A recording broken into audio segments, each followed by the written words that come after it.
Police સામે ઊભી છે અને રસ્તો રોક્યો છે અને મને જવા નથી દેતી. પણ કૌશિક વેકરિયાના ઈશારે આ પોલીસ નાખી રહી છે, આ એનું પ્રમાણ છે. આ બધાને હું બચાવી લઈ, તમને બચાવવા કોઈ નહીં આવે. તો અમારા સાહેબને મળી લ્યો તમે. મળવાની વાત છે, નંબર આપો, નિવેદન આપવાની છે. એની વાત ઉપરથી તો આપણે જઈશું. જે ખરો છો ને નરવો પોલીસ સમાજ કઈ દૃષ્ટિએ જોવે એ તમને ખબર છે. ખરેખર તમારી જન્મદિનની માને તમે એકવાર યાદ કરીને પૂછો કે આ અરવિંદ રાણપરિયાને રોકવી છે ખરેખર યોગ્ય છે?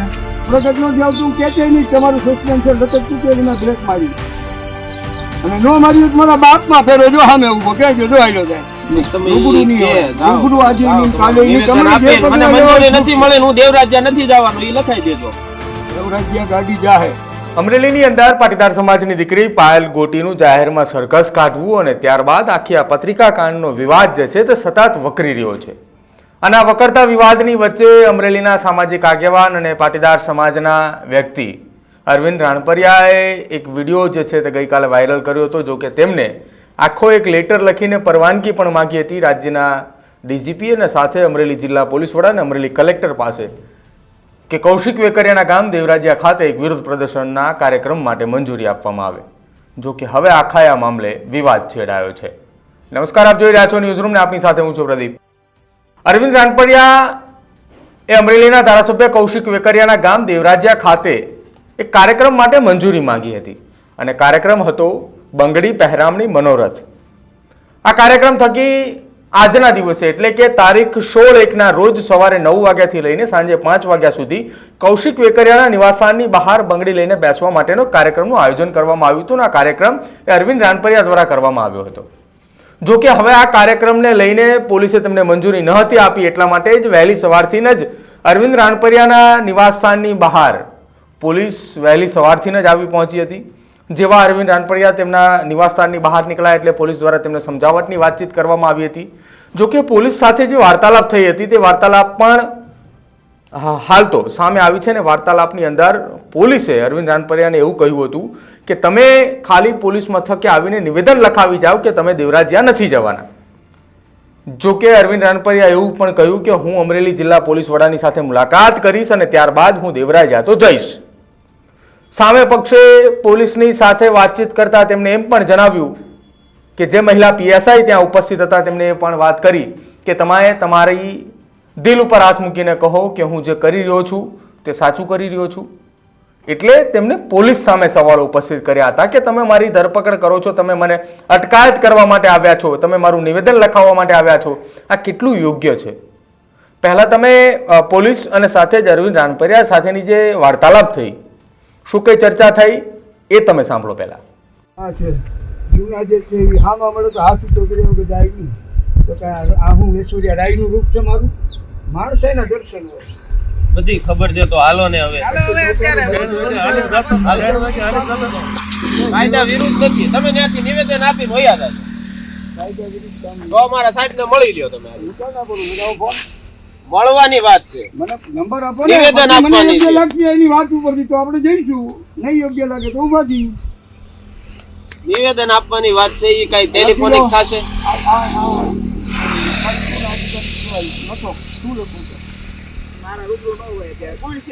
રાજમાં કોણ છે અમારે? એવો આગ્રહ રાખે તો મારો એવો આગ્રહ એને કામ કઈ આવે, હું નહીં જાઉં.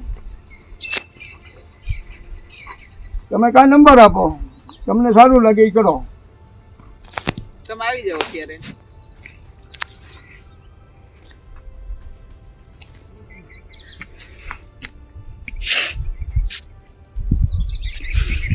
મને તો એમ હતું તમે હાંજે આવશો પણ ન આવ્યા, સવારમાં આવ્યા. આખી રાત રાહ જોઈ છો અમે. એટલે 1 મિનિટ ફોન બંધ નથી થયો. આઉટ કન્ટ્રીમાંથી એટલા અભિનંદનો આવ્યા. પીટીસી ન્યૂઝમાં પણ ચાલુ છે, બધે પણ ચાલુ છે. ઓલ ઇન્ડિયા તો ઠીક છે, વર્લ્ડમાં હોય ગઈ વાત. આ તમે જે કરો છો ને નરવું પ્રદર્શન છે, પોલીસ ને તો સમાજ કઈ દૃષ્ટિએ જોવે એ તમને ખબર છે. તમારા માટે એક સારું કામ લઈને નીકળ્યા છીએ, એમાંય તમે અડચણરૂપ થાવ છો. ખરેખર તમારી જન્મદિનની માને તમે એકવાર યાદ કરીને પૂછો કે આ અરવિંદ રાણપરિયાને રોકવી છે ખરેખર યોગ્ય છે? એકવાર હાથ રાખી પૂછો થાય.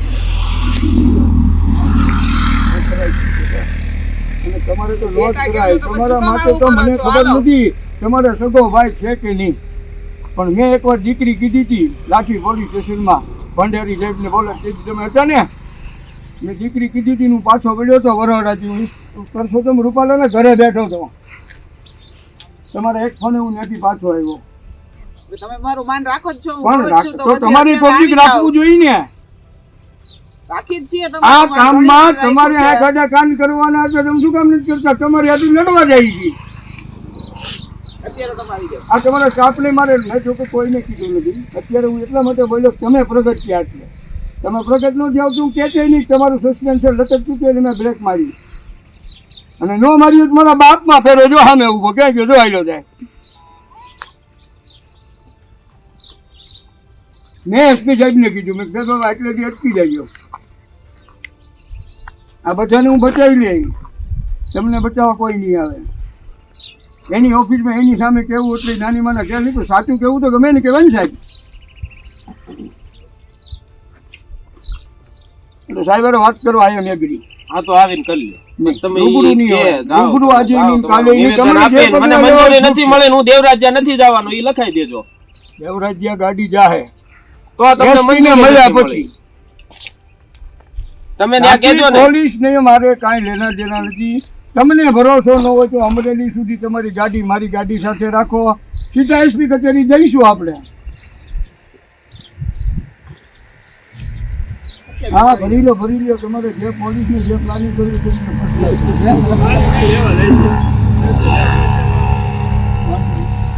પ્લાનિંગ કરવાના હવે ભાઈ હવે. એમાં પ્લાનિંગ શું કરવાનું? એસપી ઓફિસ હા તમને કદાચ એવું હોય હવે બંધ કરી દે બેન, તમ તારે કાંઈ નથી કરવાના. ઇજ્જત નહીં, તમે મારા માથા બરોબર મારા આંગણે ઊભા છો, પણ આ કાર્યક્રમ હેતુ હું એસપી સિવાય કોઈ સાથે વાત નહીં. આ તમારા લડત ક્યાંથી ક્યાં સવાલ છે, એ તો અમને ખબર જ છે બધી. સાહેબ હારે વાત કરવાની ના જ નથી પાડતા તમે. ગાડી તો જવાની દેવરાજ્યા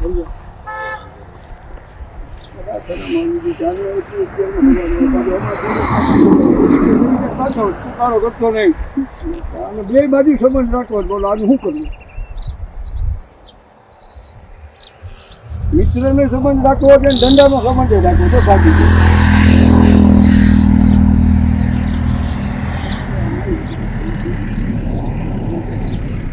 તો આ ચર્ચા એ પોલીસ સાથેની હતી. જો કે આખી આ ઘટના મામલે અરવિંદ રાનપરિયાએ પોતાનું નિવેદન પણ આપ્યું. તેણે પણ કહ્યું કે આજના દિવસે અમરેલીના ધારાસભ્ય કૌશિક વેકરિયાના નિવાસસ્થાન બહાર આ પ્રકારનો એક કાર્યક્રમ કરવામાં આવ્યો હતો. પોલીસે જેની મંજૂરી નથી આપી એટલા માટે વહેલી સવારથી જ તેમના નિવાસસ્થાનની બહાર પોલીસનો બંદોબસ્ત ગોઠવી દેવામાં આવ્યો છે કે અરવિંદ રાનપરિયા જેવા પોતાના નિવાસસ્થાનની બહાર નીકળે એટલા માટે તાત્કાલ તેમની અટક કરવામાં આવે અને તેમને લાઠી પોલીસ મથકે લાવવામાં આવે. જો કે આખી આ ઘટના સંદર્ભે અરવિંદ રાનપરિયાએ પોતાનું નિવેદન આપ્યું છે અને નિવેદનની અંદર તેમણે કહ્યું છે કે સત્યમેવ જયતે અને સાથે આ કાર્યક્રમ તેઓ કરીને રહેશે. શું કંઈ કહ્યું અરવિંદ રાનપરિયાએ એ પણ તમે સાંભળો. 16/1/2025 રોજ દેવરાજ્ય મુકામે જે બંગડી મનોરથ કાર્યક્રમ રાખવામાં આવેલ હતો તે અનુસંધાને હું અરવિંદ રાનપરિયા મારા નિવાસ સ્થાનેથી બહાર નીકળતા લાઠી પોલીસ સ્ટેશનના એક પીએસઆઈ મેડમ છે અને પીઆઈ કોઈ જોશી સાહેબ કરીને અત્યારે આવે છે. મને ગેરકાયદેસર રીતે અહીંયા રોકવાનો પ્રયત્ન કરવામાં આવે છે. મંજૂરી આપવી ન આપવી એ સીએમ શ્રી, ગુજરાત રાજ્યના ડીઆઈજી વિકાસ સહાય સાહેબ શ્રી, અમરેલી કલેક્ટર સાહેબ શ્રી, અમરેલી એસપી શ્રીને લેખિતમાં અરજીઓ આપેલી છે. શું કામ મંજૂરી આપવામાં નથી આવી એની માટે ચર્ચા કરવા માટે અમરેલી એસપી સાહેબ જોડે હું ચર્ચા કરવા માટે તૈયાર છું, પણ સ્થાનિક પોલીસ ખોટી રીતે હેરાન પરેશાન કરી રહી હોય અને આ કાર્યક્રમમાં પોલીસને પણ 3 વ્યક્તિને સસ્પેન્ડ કરવામાં આવ્યા છે. એક લેડીઝ છે અને 2 જેન્ટ્સ છે. એને પણ ગેરકાયદેસર રીતે સસ્પેન્ડ કરવામાં આવ્યા છે. એના માટે પણ અમે આજે આ કાર્યક્રમ આપીએ છીએ. 25/1/2025 રોજ બંધનું એલાન છે, ગુજરાત રાજ્ય બંધનું એલાન. એમાં સર્વ સમાજ અમને સાથ અને સહકાર આપશે એવી આશા. અને અત્યારે ખોટી રીતે પોલીસ સામે ઊભી છે અને રસ્તો રોક્યો છે અને મને જવા નથી દેતી. સત્યમેવ જયતે, સત્યનું કાર્ય કરવા માટે હજી પણ કૌશિક વેકરિયાના ઈશારે આ પોલીસ નાચી રહી છે. આ એનું પ્રમાણ છે. ગુજરાતની જનતા આ પ્રમાણ સાથે જોવે. સામે ઉભેલી પોલીસ છે અને સામે અરવિંદ રાનપરિયા ઊભા છે. તો આ હતા અરવિંદ રાનપરિયા કે જેમનું કહેવું છે કે અમરેલી પોલીસ એ ધારાસભ્ય કૌશિક વેકરિયાના ઇશારે નાચી રહી છે અને એટલા જ માટે તેમના આક્ષેપો થકી હવે ફરી એક વખત આખો આ મામલો ગરમાયો છે. લેટરકાંડ અને પત્રિકાકાંડ અને સાથે જ એ સરઘસ કાંડ, આ મામલે હવે તમામ એ સમાજના આગેવાનો અને સાથે સાથે સમાજની અંદર રહીને સામાજિક આગેવાનોની સાથે લોકો માટે કામ કરનારા એ વ્યક્તિઓ પણ હવે આગળ આવી રહ્યા છે અને આ દીકરીને ન્યાય અપાવવા માટે દરેક મોરચે લડાઈ પણ લડી રહ્યા છે. એક તરફ કોંગ્રેસે પોતાનું નારી સ્વાભિમાન આંદોલનની શરૂઆત કરી હતી, જો કે સુરત બાદ હવે આગામી રણનીતિ એ તેમના દ્વારા નક્કી કરવામાં આવનાર છે અને તેવામાં અરવિંદ રાણપરિયાએ મેદાને છે અને આખા આ મામલે અરવિંદ રાણપરિયાએ કૌશિક વેકરિયાના ગામ ખાતે જે કાર્યક્રમ કરવા માટેની મંજૂરી માંગી હતી તે મંજૂરી ન મળતા તેમને પણ હવે લાઠી પોલીસ મથકે લઈ જવામાં આવ્યા છે ને ત્યાં તેમનું નિવેદન પણ નોંધવામાં આવશે. જો આખી આ ઘટનામાં અરવિંદ રાણપરિયા એ નિવેદન નહીં લખાવે તો લગભગ એવી વાત સામે આવી રહી છે કે સાંજ સુધી તેમને ત્યાં જ રાખવામાં આવશે અને જો તેઓ દેવરાજિયા મુકામે ગયા તો તેમની ધરપકડ પણ કરવામાં આવશે, કેમ કે તેમને જે કાર્યક્રમની મંજૂરી માંગી હતી તેની મંજૂરી તેમને આપવામાં નથી આવી. અરવિંદ રાણપરિયાના નિવેદનને લઈને આપનું શું માનવું છે અને સાથે પોલીસ સાથેની જે ચર્ચા થઈ એ ચર્ચાને લઈને આપનું શું માનવું છે તે ખાસ અમારા કમેન્ટ સેક્શનની અંદર જણાવજો અને અમારી ચેનલ ન્યૂઝ રૂમને સબસ્ક્રાઇબ કરવાનું ભૂલતા નહીં, કેમ કે અમરેલીના સરઘસકાંડ અને પત્રિકાકાંડના તમામ સચોટ સમાચાર અમે આપના સુધી પહોંચાડતા રહીશું. જોતા રહીજો ન્યૂઝ રૂમ. નમસ્કાર.